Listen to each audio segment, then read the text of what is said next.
পালং শাকটা সেদ্ধ হয়ে গেছে, এরপর বাটা হবে ঠান্ডা হলে, তারপরে বলবো কি করব।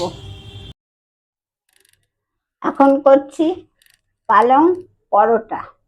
পালং শাককে ভালো করে বেছে তারপরে ধুয়ে নিয়ে সেদ্ধ করেছি, একটু ভাপিয়ে নিয়েছি, নিয়ে তারপরে মিক্সিতে বেটেছি, ওটা বেটে তারপরে মশলা দিয়েছি, ধনে জিরে লঙ্কা মৌরি সব বেটে ভেজে নিয়েছি অল্প করে, নিয়ে বেটেছি, বেটে ময়দার সাথে মিশিয়েছি, আটার সাথে। আমরা আটা দিয়ে করছি, আপনারা ময়দা দিয়েও করতে পারেন।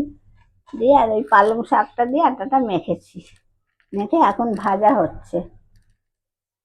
নুন মিষ্টি তো আছেই, বলার নেই ওইটার।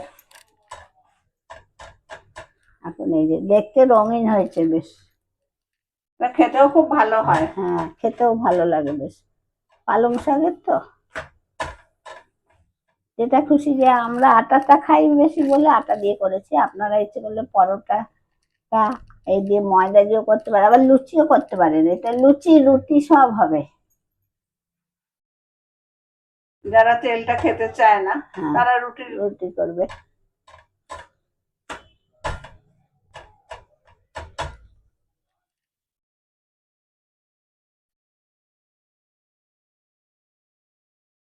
একটা ভাজা হয়েছে আর একটা ভাজছি।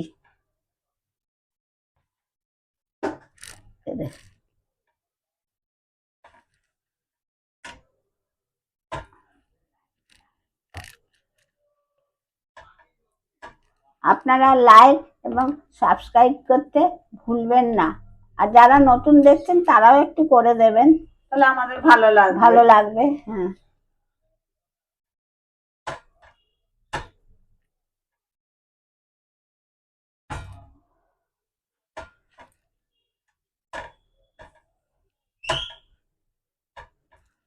দেখতে কেমন হচ্ছে, রঙিন সবুজ রঙের পরোটা হচ্ছে।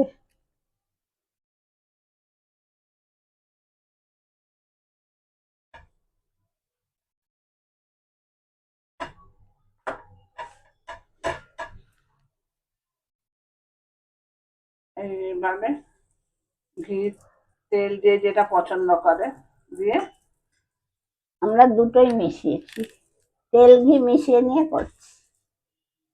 আপনাদের যেটা পছন্দ, শুধু ঘি করলে ঘি, শুধু তেল করলে তেল, কিংবা আমাদের মতো মিশিয়ে নিলেও হবে। যে যেটা ভালোবাসে সেরকম ভাবে করবেন।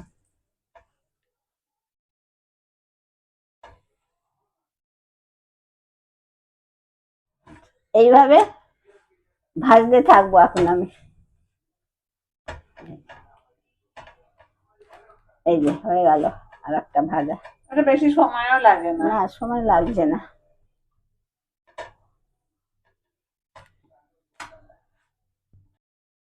হয়ে গেল আমাদের পালং পরোটা, আর সাথে পনির, মশলা পনির, এই দিয়েই খাবো।